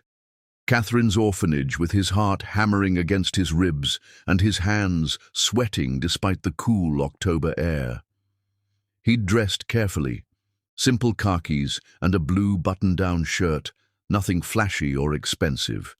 He wanted to look like someone who belonged here, though he suspected he never would. The building was more beautiful than he'd expected. Soft yellow walls, cheerful murals of rainbows and animals, windows that sparkled in the morning sun. Gardens bloomed with flowers tended by small hands, and playground equipment gleamed with the kind of care that spoke of love, not just maintenance. This was what $70 million looked like when it was spent with a pure heart, not a monument to wealth, but a sanctuary of hope. Mrs. Patterson met him at the front door. She was a woman in her late 60s, with silver hair and keen blue eyes that seemed to see straight through to his soul. She studied Stephen for a long moment, taking in his nervous posture and humble clothing. "Mr. Hendry," she said simply, "you came." I wasn't sure you'd really let me in, Stephen admitted, his usual confidence nowhere to be found. Rachel asked me to give you a chance, Mrs. Patterson replied. Not for your sake, but for theirs. She gestured toward the sound of children's laughter echoing from somewhere inside the building. These children have experienced more abandonment and betrayal in their short lives than most adults face in decades. They need to see examples of adults who can change, who can grow, who can become better than they were. Stephen nodded, humbled by the weight of that responsibility. I'll try not to disappoint them. See that you don't, Mrs. Patterson said, but her tone had softened. Come, let me show you what your wife built. The interior of the orphanage was like walking into a living rainbow. Artwork covered every wall, not professional pieces, but the glorious chaos of children's creativity. Hand-painted murals told stories of adventure and magic, while bulletin boards displayed poems, drawings, and school achievement certificates. Everything spoke of a place where children were encouraged to dream, to create, to believe in their own potential. We care for 53 children here, Mrs. Patterson explained as they walked down a hallway lined with photographs, ages ranging from 6 months to 17 years. Some are here temporarily while family situations are resolved. Others, like Emma, have made this their permanent home. Stephen paused at one of the photographs, a group picture of all the children with Rachel in the center, her face glowing with maternal love. Emma, he said quietly. I've read about her in Rachel's journal. Ah, yes, Emma. Mrs. Patterson's expression warmed. She's been here for 5 years, since she was 3. Her parents died in a car accident, and she had no other family. Rachel has been particularly close to her. Emma calls her Mama Angel, though she's careful not to do it when other children might feel left out. They entered a large, sunny room where about 20 children were engaged in various Saturday activities. Some were reading in cozy corners, others were working on art projects, and a few were playing board games at small tables. The moment Stephen appeared, conversation stopped and curious eyes turned his way. Children, Mrs. Patterson called softly. We have a visitor today. This is Mr. Stephen. He's someone very special to Miss Rachel. A little girl with dark curls and enormous brown eyes looked up from the book she'd been reading. Stephen recognized her immediately. This was Emma, the child he'd watched from his car, the little girl who'd captured so much of Rachel's heart. She studied Stephen with the serious intensity that children reserve for adults they're trying to figure out. Are you Miss Rachel's husband? Emma asked, with the directness that only 8-year-olds possess. The question hit Stephen like a physical blow. From the mouths of babes came the truth he'd been avoiding. Legally, he was still Rachel's husband, but in every way that mattered, he'd forfeited that title years ago. Yes, Stephen said quietly, kneeling down to Emma's eye level. I am. Or I was. It's complicated. Emma nodded sagely, as if complicated adult relationships were something she understood all too well. Miss Rachel is sad sometimes. She tries to hide it, but I can tell. Are you why she's sad? The honesty in her voice nearly broke Stephen's heart. Here was a child who'd been abandoned by the world, yet her first concern was for the woman who'd shown her love. Yes, Stephen admitted, his voice thick with emotion. I hurt Miss Rachel very badly. I made mistakes that I can never fix. What kind of mistakes? Emma asked, settling cross-legged on the floor as if they were about to have a very important conversation. Stephen looked around and noticed that other children had gradually drawn closer, forming a loose circle around him and Emma. Their faces showed varying degrees of curiosity, wariness, and hope. These children had learned not to trust adults too quickly, but they were willing to listen. I didn't appreciate Miss Rachel, Stephen said carefully, choosing his words for his young audience. I took her love for granted and made choices that hurt her feelings. I wasn't a good husband to her. Did you say you were sorry? Asked a boy who looked to be about 10, his arms crossed skeptically. Many times, Stephen replied. But saying sorry doesn't always fix things, especially when you keep making the same mistakes over and over.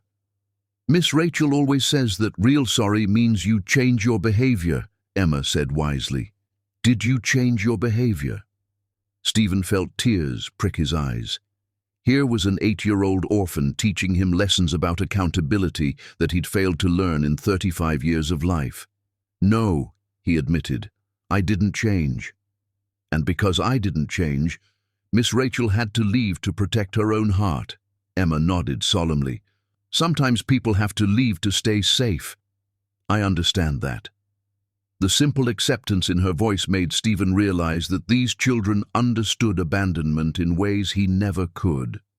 They'd all been left by someone, parents, relatives, circumstances beyond their control. But they'd found safety and love here, in this place that Rachel had helped build with his guilt money. Miss Rachel talks about you sometimes, Emma continued, tilting her head like a curious bird. She says you're very smart, and that you build important things with computers.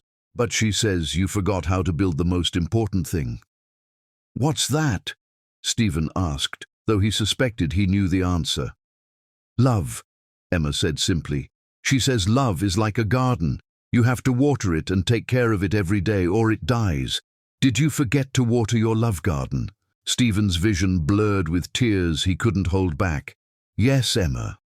I forgot to water our love garden and I let it die. But gardens can grow again, Emma said with the eternal optimism of childhood. You just have to plant new seeds and remember to water them this time. An older boy, perhaps 14, who'd been listening from across the room, stood up and walked over. My name's Marcus, he said, extending his hand to Stephen with surprising maturity. Miss Rachel helped me get into the gifted program at school. She said education was the key to breaking cycles. Stephen shook Marcus's hand, impressed by the teenager's poise. That's wonderful. What do you want to study? Engineering, Marcus said proudly. Miss Rachel says maybe someday I can build things that help people, like hospitals or schools. She says the world needs builders who care about making life better for others. More children began to approach, each one sharing something Rachel had done for them. Sarah, aged 12, talked about how Rachel had helped her overcome her fear of reading aloud. Little James, barely 6, showed Stephen a drawing Rachel had helped him make for Mother's Day, even though he had no mother to give it to. Teenager David spoke about college applications Rachel was helping him complete.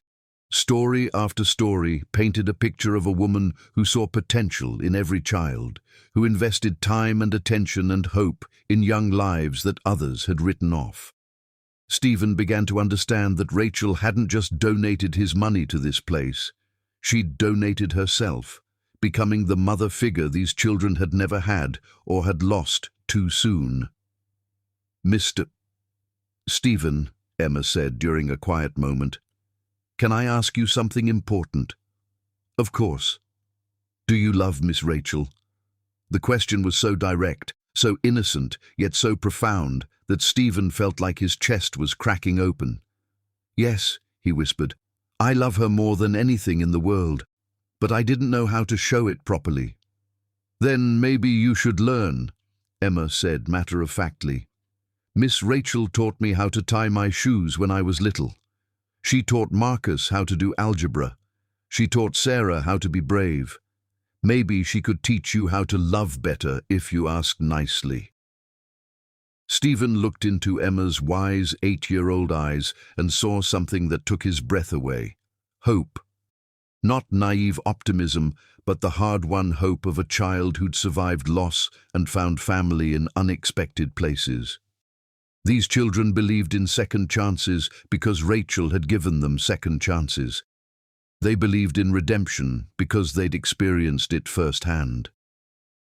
Emma, Stephen said softly, would you teach me about Miss Rachel? Would you tell me what makes her happy? What makes her smile? What she needs to feel loved? Emma's face lit up like Christmas morning. Really? You want to learn? More than anything, Stephen said, and meant it with every fiber of his being. Well, Emma said, settling in as if she were about to share the secrets of the universe, Miss Rachel loves it when we draw her pictures of our dreams. She keeps them all in a special box in her room, and she loves stories, not just reading them, but hearing about our days, our thoughts, our feelings.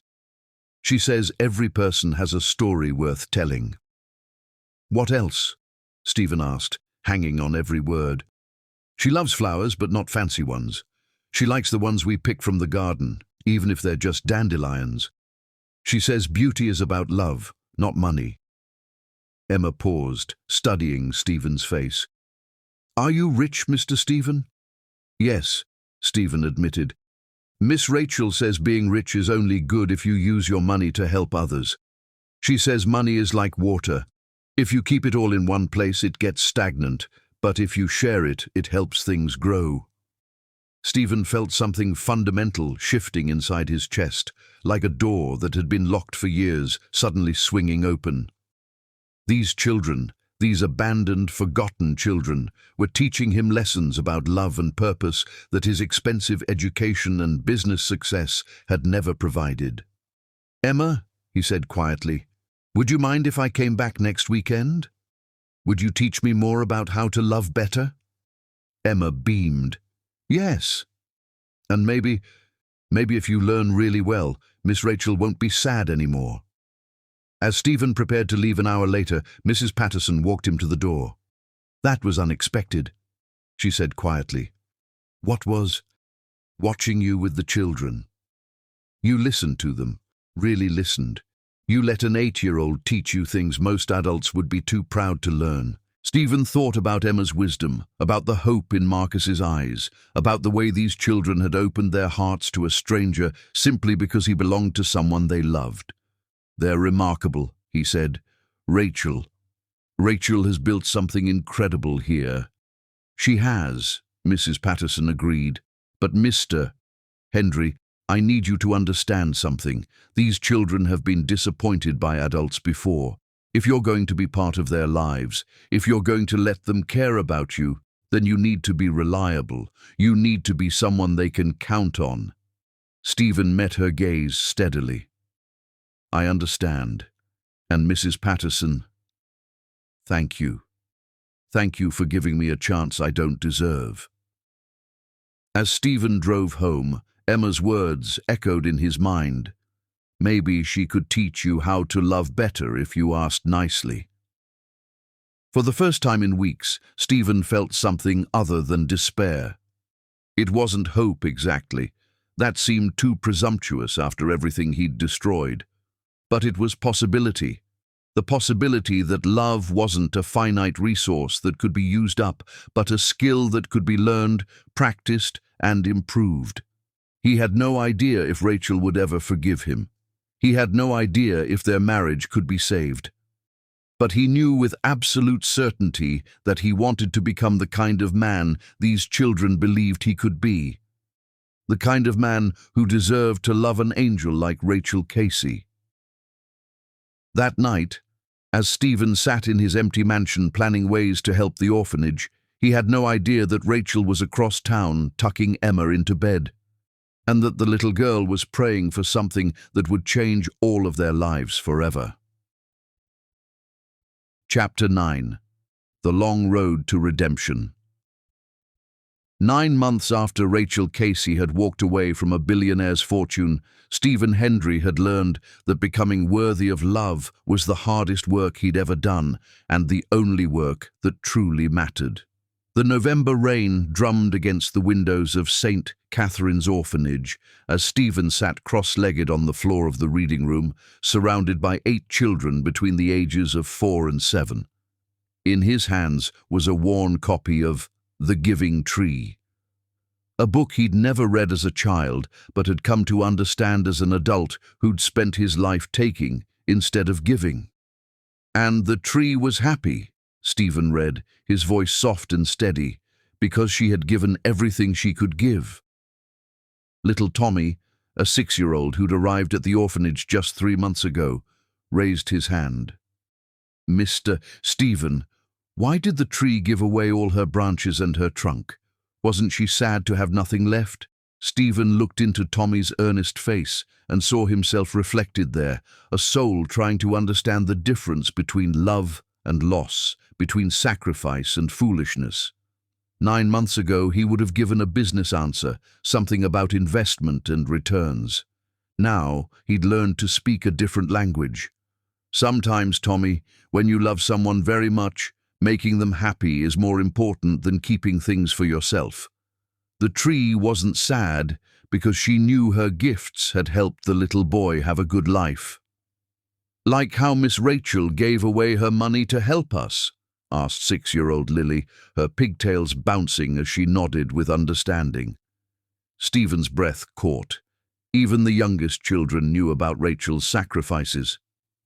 Yes, exactly like that. She must have loved us very, very much, Tommy said thoughtfully, almost as much as she loved you. The simple truth in those words hit Stephen like a revelation. Rachel had loved him, really truly loved him, and instead of cherishing that gift, he'd treated it like something he was entitled to, something that would always be there no matter how badly he behaved. More than I deserved, Stephen said quietly. Emma, still 8 years old but somehow wiser after 9 months of watching Stephen's transformation, looked up from her colouring book where she'd been creating a masterpiece of purple elephants and golden trees. Mr. Stephen, do you remember what I told you about love gardens? That you have to water them every day, or they die, Stephen recited, amazed at how clearly he remembered every conversation he'd had with these children over the past 9 months. Exactly, Emma beamed. And guess what? I think your love garden is growing again. Stephen followed her gaze to the window, where he could see Rachel in the orphanage's backyard garden, kneeling beside the vegetable beds they'd planted together last spring. She was teaching a group of older children how to harvest winter squash, her hands gentle as she showed them how to twist the stems without damaging the vines. For 9 months, Stephen had been coming to St. Catherine's every Saturday and Sunday, slowly earning the children's trust and Rachel's cautious acknowledgement. He'd started with simple tasks, reading stories, helping with homework, playing games that required patience he'd never possessed before. Gradually, Mrs. Patterson had allowed him to take on more responsibility. He'd learned to change diapers for the babies, discovered he had a talent for making the toddlers laugh during bath time, and found unexpected joy in helping the teenagers with their college application essays. Each child had taught him something different about love, that it was patient, from holding a crying infant until 3 a.m., that it was selfless, from giving up his weekend golf games to attend school plays, that it was consistent, from showing up every week no matter how tired or busy he felt. But the most important lessons had come from watching Rachel. She moved through the orphanage like sunlight made human, bringing warmth and joy to every corner she touched. Stephen had observed her from a respectful distance, learning the rhythm of her days, the way she made each child feel special and seen. She never played favorites, but somehow every child believed they were her favorite. She never raised her voice, but her quiet words carried more authority than any shout. She never promised what she couldn't deliver, but she delivered more than anyone could expect. Mr. Stephen, Marcus interrupted his thoughts. Are you going to help us with the Halloween decorations today? Marcus was 14 now, the boy Stephen had met on his first visit who'd wanted to study engineering. Over the months, Stephen had become his unofficial mentor, helping him with advanced math and physics, sharing stories about building his first company, encouraging the teenager's dreams of changing the world through innovation. Of course, Stephen replied, standing and stretching muscles that had grown accustomed to sitting on floors and fitting into child-sized furniture. What did you have in mind? We want to build a haunted house in the basement, Marcus explained excitedly. Nothing scary for the little kids, just fun, spooky stuff. Mrs. Patterson said you might know about construction and electrical work. Stephen smiled, remembering his early days as an entrepreneur when he'd done everything himself, coding, wiring, building servers in his garage. I think I can help with that. As the morning progressed, Stephen found himself working alongside 12 children and 3 staff members to transform the orphanage basement into a magical Halloween wonderland. He installed safe lighting systems while the kids painted cardboard tombstones. He built simple mechanical contraptions that made skeleton arms wave while Emma and her friends created ghost costumes from old sheets. The work was physical, messy, and completely different from the sterile boardrooms where he'd spent most of his adult life. His expensive khakis got paint on them. His hands grew calloused from hammering and sawing. His back ached from crawling around connecting wires and testing circuits. And he'd never been happier in his entire life. "Mr. Stephen," Emma called from across the basement where she was hanging paper bats from the ceiling, "Miss Rachel is watching you." Stephen looked up to see Rachel standing at the top of the basement stairs, a basket of sandwiches in her hands for the volunteer workers. She'd been watching him help install a fog machine while surrounded by laughing children, and her expression was unreadable. For a moment, their eyes met across the space filled with Halloween decorations and children's laughter. Stephen saw something in Rachel's gaze he hadn't seen in years, not anger or disappointment, but curiosity, as if she was seeing him clearly for the first time, recognizing someone new in the man she'd once known. Then she turned and disappeared back upstairs, but not before Stephen caught something that made his heart race, the faintest suggestion of a smile. "She's proud of you," Emma whispered, appearing at his elbow like a wise little ghost. "I can tell, because she gets that soft look in her eyes when she watches you play with us. It's the same look she gets when Marcus shows her his report cards or when baby Lucy takes her first steps." "How do you know?" Stephen asked. "Because I love Miss Rachel too," Emma said simply. "And when you love someone, you learn to read their face like a favorite book." That afternoon, as Stephen helped serve lunch to 53 children who'd begun to feel like his own family, he reflected on how much he'd changed over the past 9 months. The man who'd entered this building in shame and desperation barely resembled the person he'd become.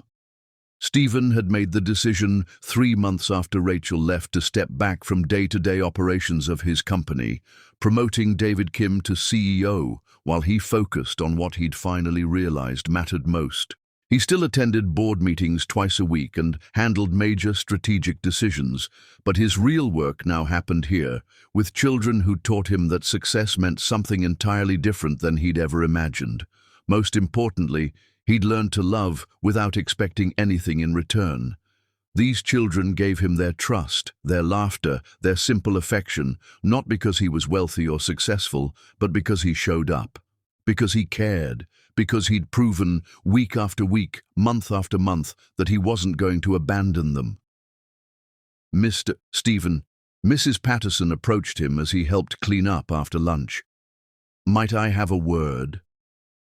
They stepped into her office, a cozy space filled with photos of children who'd grown up at St.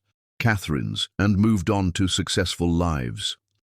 Stephen had learned that this orphanage had one of the highest success rates in the country. 95% of their children went on to college or trade programs, and over 80% maintained contact with the facility throughout their adult lives. "You've been coming here for 9 months, Mrs. Patterson began, settling behind her desk with the same warm authority she brought to everything. "You've never missed a weekend, never shown up late, never promised something you couldn't deliver." "The children deserve consistency," Stephen replied, echoing words Rachel had written in her journal. "They've been disappointed enough." "Indeed they have," Mrs. Patterson agreed, "which is why what I'm about to tell you is so significant. Stephen, the children have voted unanimously to ask you something very important." Stephen's heart raced. "What is it?" Mrs. Patterson smiled, and for the first time since he'd known her, it was a smile of genuine warmth rather than cautious politeness. They want to know if you'd consider becoming an official volunteer. Not just weekend visits, but a real commitment. Background checks, training, the works. They want you to be part of their family officially. Stephen felt tears spring to his eyes. They want me to stay? Stephen, these children have seen more adults come and go than most see in a lifetime. They don't give their trust easily, and they don't ask people to stay unless they mean it. Emma has been talking about this for weeks, convinced that you're different now from the man who first walked through our doors. I am different, Stephen said with quiet conviction. This place, these children, they've changed me in ways I didn't know were possible. I can see that, Mrs. Patterson replied, but there's something else you should know. Rachel has been watching your transformation too. She sees how the children respond to you, how you've grown to genuinely care about them. It's affected her. Stephen's pulse quickened. Affected her how? She's been asking questions. About your commitment here, about whether you're staying because you care about the children or because you're trying to win her back. She needs to know that your transformation is real, not just another strategy. It's real, Stephen said without hesitation. Mrs. Patterson, these children have given me something I didn't know I was missing. They've taught me what it means to love without conditions, to give without expecting returns. Even if Rachel never speaks to me again, even if she never forgives me, I want to be here for them. Mrs. Patterson studied his face for a long moment, then nodded. I believe you. And Stephen. Rachel is beginning to believe it too. As Stephen drove home that evening, his heart felt lighter than it had in years. Not because Rachel might forgive him, that was still an impossible dream, but because he'd found purpose in loving these children who'd been thrown away by the world. He'd spent 35 years building a fortune, but he'd never built anything as important as the relationships he was forming with 53 children who were teaching him how to be human. What Stephen didn't know was that Rachel had been standing at her bedroom window, watching him leave, and for the first time in 9 months, she'd whispered a prayer that had nothing to do with strength or protection, and everything to do with hope. Chapter 10. Love Reborn. 1 year after Rachel Casey had walked away from a billionaire's fortune, she discovered that the greatest treasure had been searching for her all along. Christmas Eve at St. Catherine's Orphanage glowed with magic that money couldn't buy. The building sparkled with warm light from every window, and children's laughter mixed with soft carols throughout the halls. 53 children had spent weeks preparing for their annual celebration, transforming their home into a wonderland of hope and joy. Rachel stood watching the controlled chaos, her heart full to bursting. This was her family, not born or married into, but chosen and built through love, sacrifice, and countless hours of devotion. "Miss Rachel," Emma's voice called from across the room, where she was directing younger children hanging ornaments on the 12-foot Christmas tree. At 9 years old, Emma had grown into the unofficial little mother of St. Catherine's, her gentle spirit making her beloved by all. She rushed over with something hidden behind her back, dark eyes dancing with excitement. "Close your eyes." Rachel obediently shut her eyes, smiling at their familiar game. "Okay, open them." Rachel opened her eyes to find Emma holding a handmade ornament, a simple wooden angel painted gold with dark hair and kind eyes that looked remarkably like Rachel herself. Around the angel's base, 53 tiny handprints in different colors formed a rainbow of love. "We all worked on it together," Emma explained proudly. "Even baby Grace helped with her handprint. It's you, Miss Rachel, our angel." Rachel's vision blurred with tears as she took the ornament in trembling hands. It's the most beautiful thing I've ever seen. We wanted you to know that we'll always remember you saved us, said Marcus, now 15, and preparing for MIT thanks to Rachel's college prep program. You gave us hope. Miss Rachel, little Annie called urgently, there's someone here to see you. Someone important. It's Mr. Stephen, Annie announced with earth-shaking gravity.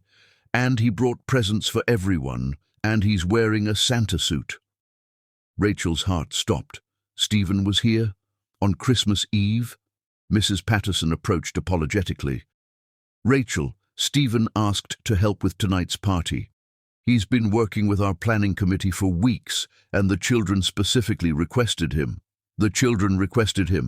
Emma organized a petition, Mrs. Patterson explained fondly. All 53 signatures. They consider Stephen family now, Rachel.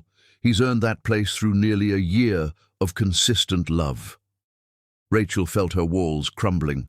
For 12 months, she'd watched Stephen transform from the selfish man she'd married into someone who showed up every weekend without fail, who remembered every child's name and dreams, who'd learned to love without expecting anything in return. Before she could protest, Emma grabbed her hand and pulled her toward the main hall. What she found took her breath away. The hall had been transformed into a winter wonderland with twinkling lights and gentle artificial snow. Tables groaned under a feast fit for royalty. But it was Stephen in the center that made her knees weak, wearing a slightly too large Santa suit, surrounded by adoring children. He'd lost weight, his face leaner but more handsome for the character lines around his eyes. He looked nothing like the polished billionaire she'd married, and everything like the man she'd dreamed he could become. "Ho, ho, ho!" Stephen called in an exaggerated voice that made the youngest children giggle. "I heard there were very good children here who deserved special presents." "Mr. Stephen, you don't sound like Santa," protested 6-year-old Lily, laughing. "You're right," Stephen replied, dropping the act. "I'm not Santa. I'm just someone who loves you all very much and wanted your Christmas to be magical." Rachel watched Stephen distribute thoughtful gifts, books for readers, art supplies for creators, science kits for future engineers. But what he gave Emma made Rachel's tears spill over. From a velvet box, Stephen pulled out a delicate gold chain with a tiny angel pendant. "For the little girl who taught me how to love," he said quietly, fastening it around Emma's neck. "Thank you for showing me what it means to have a daughter." Emma burst into joyful tears, throwing her arms around Stephen's neck. "Does this mean you're staying forever? Does this mean you're really going to be our daddy?" Stephen's eyes found Rachel's across the room. "That depends on whether angels believe in second chances." The room went quiet except for soft Christmas music. Every child, every staff member watched the moment unfold between Stephen and Rachel. Rachel walked slowly across the room, her heart hammering. When she reached Stephen, still kneeling at Emma's level, she saw something in his eyes that took her breath away. Not desperate need, but pure, selfless love that asked for nothing and offered everything. "You learned," she whispered. "They taught me," Stephen replied, looking at the children who'd become his teachers. "Emma taught me that love needs daily care. Marcus taught me that building relationships matters more than building fortunes. These children taught me what real love looks like." "And what did I teach you?" Rachel asked. Stephen stood slowly, his eyes never leaving hers. "You taught me that real love means turning pain into purpose, that the strongest people choose kindness even when the world breaks their heart, and that some gifts are so precious that losing them changes you forever." "Stephen, I know I don't deserve forgiveness," Stephen continued, tears flowing down his cheeks. "But Rachel, these children have given me hope that maybe broken things can be repaired if you're willing to do the work." Emma tugged on Rachel's dress. "Miss Rachel, Mr. Stephen reads us stories every night, helps with homework, and even learned to braid hair. He's been practicing being a daddy for months and months. One by one, every child shared something Stephen had done for them, fixing toys, teaching skills, sitting through nightmares, showing consistent love and care. Rachel listened with growing amazement, watching Stephen receive their praise with humility and joy. This wasn't the man she'd married. This was someone new, forged by loss and purified by children's love. "Rachel," Stephen said quietly, "I have something that belongs to you."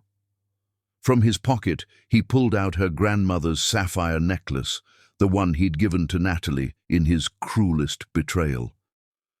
"I bought it back," Stephen said simply, "because this represents your family's love, your heritage that I never should have given away. You deserve to have every piece of your heart returned." Rachel touched the necklace with shaking hands. "What do you want from me?" "Nothing," he said, and she could see he meant it. "I want nothing from you, Rachel, but I want everything for you.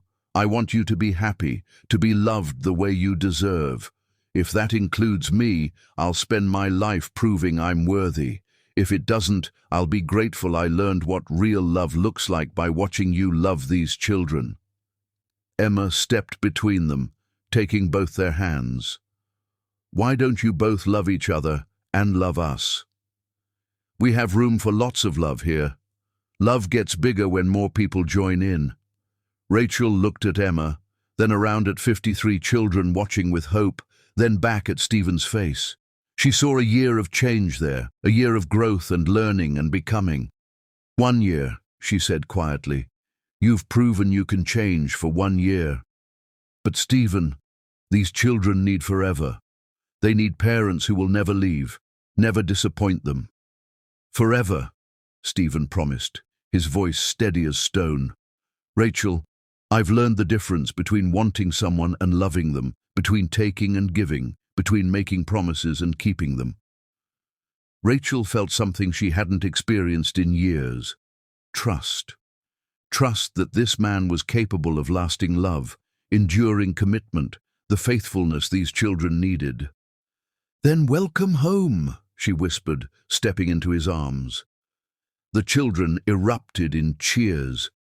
Emma started crying happy tears while Marcus chanted, "Family! Family!" Mrs. Patterson wiped her eyes, and even the teenagers grinned from ear to ear. Stephen held Rachel like she was made of starlight, afraid she might disappear, but Rachel held him just as firmly, whispering words only he could hear. "You became the man I always believed you could be." "They taught me," Stephen replied, "but you were their first teacher. You showed them that love exists, that they're worthy of devotion." Emma tugged on their sleeves. "Does this mean we're going to be a real family?" Stephen and Rachel looked at each other, both thinking the same thing. The mansion suddenly seemed absurd. All that space for 2 people when 53 children needed a family home. "What would you think," Stephen asked Emma, "if Miss Rachel and I moved here permanently? If we became your live-in parents?" The children's response was immediate and overwhelming. Cheers, hugs, excited chatter about bedtime stories every night, and help with homework and someone to attend every school event. "We'll build whatever you need," Stephen promised. "Whatever it takes to give you everything you deserve." Mrs. Patterson approached with tears in her eyes. "Are you serious about making St. Catherine's your home?" "More serious than we've ever been about anything," Rachel replied, her hand finding Stephen's. As if on cue, baby Grace started crying from the nursery. Without thinking, both Stephen and Rachel moved toward the sound, their instincts synchronized. "We'll get her," Rachel said with a smile. "Together." They walked hand in hand, followed by children who wanted to witness every moment of this Christmas miracle. In the nursery, Stephen gently lifted 6-month-old Grace while Rachel prepared a bottle, their movements coordinated like a dance they'd been practicing their whole lives. "They're ours," Rachel said simply as they fed Grace together. "They always have been." Stephen understood that this was what happily ever after really looked like. Not a mansion filled with expensive things, but a room full of love given freely and multiplied infinitely. "I love you enough to put these children first," Stephen said quietly as Grace fell asleep in his arms. "To spend my life proving that some mistakes can become the greatest blessings." Rachel kissed him softly, tasting tears and hope and new beginnings. "I love the man you've become, the father you've learned to be." Emma clapped her hands together. "Best Christmas present ever. We have a mommy and a daddy, and they love each other and us. And we love you," Stephen and Rachel said in unison. Outside, snow began to fall on Los Angeles, a Christmas miracle for a family built on miracles, held together by love that had learned to forgive. The heart's true currency had never been money at all. It had been love, freely given and gratefully received. And finally, they were rich beyond measure. The end.